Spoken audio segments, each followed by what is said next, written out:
Hey everyone, Chris here. So let me explain the title of the video. The Circle of the Shepherd subclass for Druid was released in Xanathar's Guide to Everything. The Circle of the Shepherd Druids specialize in attunement to the beasts and fae in nature, whom they see as their charges to protect. As far as Druid subclasses go, Shepherd has got to be one of the most obvious ones. A protector of animals and fae, and of course, there's a Druid subclass for that. And when it was released, it worked really well, maybe too well, but it took probably the most iconic Druid spell, Conjure Animals, and built a host of subclass features that really work well to enhance it. And being that Conjure Animals was already a really powerful spell, a subclass that makes it more powerful pretty much automatically became a powerful subclass, and I personally would argue the most powerful Druid subclass. So why does it need saving? First of all, the summoning spells in the player's handbook just haven't aged very well. They're still powerful, but there are a number of headaches they create that used to be unavoidable if you wanted to use summoning spells. But since Tasha's Cauldron of Everything included a host of updated summoning spells with cleaner mechanics, the player's handbook summoning spells have become less popular with players. And we've been given very clear messaging from the designers that the updated player's handbook is going to contain all the summoning spells from Tasha's Cauldron of Everything, presumably with little change. Well, the summoning spells from the player's handbook are going to see complete redesign, and from what we've seen, are not going to work with Circle of the Shepherd subclass features at all. So the Circle of the Shepherd Druid could use the Tasha summoning spells instead. We have Summon Beast to summon an animal, and Summon Fae to summon a Fae spirit, and both spells were added to the Druid spell list, except the Circle of the Shepherd subclass features do not work well, if at all, with Tasha's summoning spells. I'll provide a couple examples. So the Spirit Totem feature allows you to create a spirit that can take one of three forms. If it takes the bear form, for example, each creature of our choice within the aura, when the spirit appears, gains temporary hit points equal to 5 plus our Druid level. So let's say we have a 5th level Druid who casts Conjure Animals to summon 8 wolves. Well, if we summon the bear spirit, each of those wolves would receive 10 temporary hit points, for a total of 80 temporary hit points, not including any temps provided to any of the non-summoned creatures in the aura. However, if that same Druid casts Summon Beast at 3rd level to summon 1 enhanced wolf, it gets 10 temporary hit points, which is obviously a much reduced benefit. But it gets worse. Now our Druid reaches level 6 and gains the Mighty Summoner feature. The creature summoned gains 2 benefits. The first is they appear with more hit points than normal, 2 extra hit points per hit die it has. So for our wolves summoned through Conjure Animals, that's 4 extra hit points each. For our wolf summoned through Summon Beast, it just doesn't work, since the Beast template doesn't have hit dice. So the feature just flat out doesn't work. It's not compatible.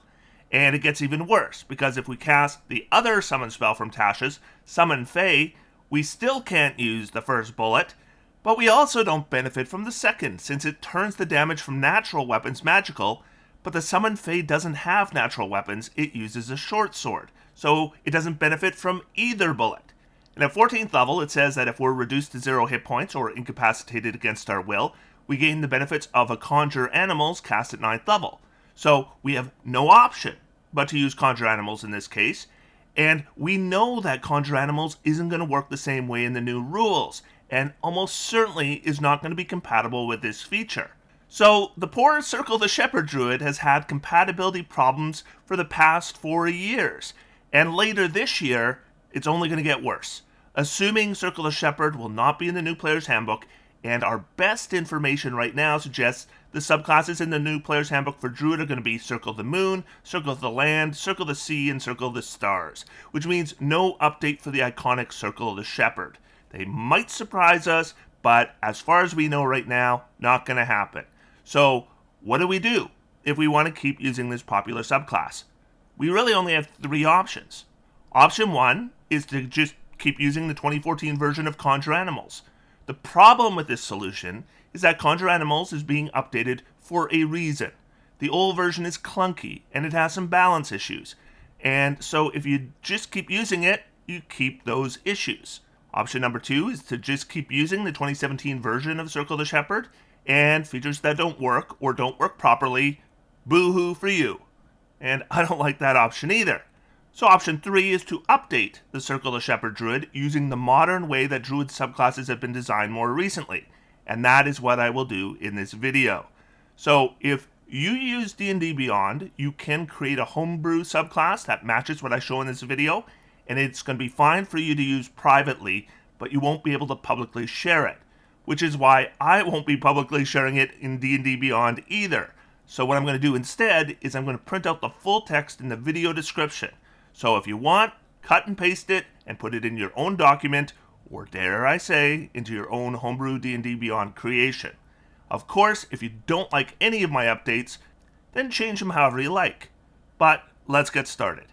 So we begin with our starting features. These are going to be gained at level 2 using the 2014 rules, and presumably level 3 with the revised rules. First we have Speech of the Woods. It says, you gain the ability to converse with beasts and many fae. You learn to speak, read, and write Sylvan. In addition, beasts can understand your speech, and you gain the ability to decipher their noises and motions. Most beasts lack the intelligence to convey or understand sophisticated concepts, but a friendly beast could relay what it's seen or heard in the recent past. This ability doesn't grant you friendship with beasts, though you can combine this ability with gifts to curry favor for them as you would with any non-player character. Okay, so there's nothing wrong with this feature, and you can keep using it as written, and I don't think it's going to cause you any issues. However, if I'm going to update this subclass using current design, a feature that emulates a spell would simply be updated to allow you to cast a spell at will. And if you want to know how it works, you look up the spell. Also, they tend to avoid giving you specific proficiencies or languages that you might already possess, because then it's just redundant. In addition, there's no reason for them to say that you're able to read and write Sylvan, because you're already assumed to be able to read and write any languages you know. So instead, this feature would read, Speech of the Woods. You gain the ability to converse with beasts and many fae. You learn Sylvan. If you already know Sylvan, you learn another language of your choice. You may cast Speak with Animals at will. This is how this would be written in modern day, and as you can see, there's a lot less words, but it basically does the same thing. Okay, we then move to Spirit Totem. This one is long, and here's how it looks now. Spirit Totem. Starting at 2nd level, you can call forth nature spirits to influence the world around you. As a bonus action, you can magically summon an incorporeal spirit to a point you can see within 60 feet of you. The spirit creates an aura in a 30-foot radius around that point. It counts as neither a creature nor an object, though it has the spectral appearance of the creature it represents. As a bonus action, you can move the spirit up to 60 feet to a point you can see. The spirit persists for 1 minute or until you're incapacitated. Once you use this feature, you can't use it again until you finish a short or long rest. The effect of the spirit's aura depends on the type of spirit you summon from the options below, and you can choose from Bear Spirit. The Bear Spirit grants you and your allies its might and endurance. Each creature of your choice in the aura, when the spirit appears, gains temporary hit points equal to 5 plus your Druid level. In addition, you and your allies gain advantage on strength checks and strength saving throws while in the aura. Then, Hawk Spirit. The Hawk Spirit is a consummate hunter, aiding you and your allies with its keen sight. When a creature makes an attack roll against a target in the spirit's aura, you can use your reaction to grant advantage to that attack roll. In addition, you and your allies have advantage on wisdom perception checks while in the aura. That one sounds a lot weaker than the Bear Spirit. Yeah, it's a lot weaker. And then we have Unicorn Spirit. The Unicorn Spirit lends its protection to those nearby. You and your allies gain advantage on all ability checks made to detect creatures in the spirit's aura. In addition, if you cast a spell using a spell slot that restores hit points to any creature inside or outside the aura, each creature of your choice in the aura also regains hit points equal to your Druid level. Okay, so I've already identified a compatibility issue with this one, but it also isn't using modern design. Every subclass for Druids since this fuels these kinds of features with uses of wild shape, so that's an obvious thing to update. Also, the balance of these options has always been off. Bear and Unicorn, they're both good, but Hawk Spirit has always been the runt of the litter. So here's a chance to rebalance the feature as well, so all 3 options are somewhat balanced against each other. So here is our updated version. Spirit Totem. You can call forth nature spirits to influence the world around you. As a bonus action, you can expend a use of your wild shape feature to magically summon an incorporeal spirit to a point you can see within 60 feet of you. The spirit creates an aura in a 30-foot radius around that point. It counts as neither a creature nor an object, though it has a spectral appearance of the creature it represents. As a bonus action, you can move the spirit up to 60 feet to a point you can see. The spirit persists for 1 minute or until you're incapacitated or you use this feature again. The effect of the spirit's aura depends on the type of spirit you summon from the options below. Bear Spirit. The Bear Spirit grants you and your allies its might and endurance. As a reaction, when a creature in your aura ends its turn, you may grant them temporary hit points equal to 5 plus your Druid level. In addition, you and your allies gain advantage on strength checks and strength saving throws while in the aura. Hawk Spirit. The Hawk Spirit is a consummate hunter, aiding you and your allies with its keen sight. As a reaction, when a creature in your aura makes an attack, you may grant them advantage on that attack and any attacks they make until the start of your next turn. In addition, you and your allies have advantage on wisdom perception checks while in the aura. And Unicorn Spirit. The Unicorn Spirit lends its protection to those nearby. As a reaction, when a creature in your aura recovers hit points, you may increase the number of hit points regained equal to 5 plus your Druid level. In addition, you and your allies gain advantage on all ability checks made to detect creatures in the spirit's aura. So I made 2 main changes to the primary feature. First, I tied it to wild shape uses, and second, I added a restriction that if you use it again, it ends any current use of the feature, since that's possible when we fuel it with wild shape. Then for each of the forms, by making their features a reaction and providing the benefit to a single creature, they now work far better with a single creature. Like Bear Totem previously provided temporary hit points to several targets at once. Now it's a single target, but you could potentially provide that benefit to the same creature, up to 10 times. With the Unicorn Spirit, similar thing. The reaction and choosing one creature are limitations, but the amount has been increased and now you don't need to fuel it with your own spells. Or even spells at all, necessarily, providing a lot more instances where it could come into play.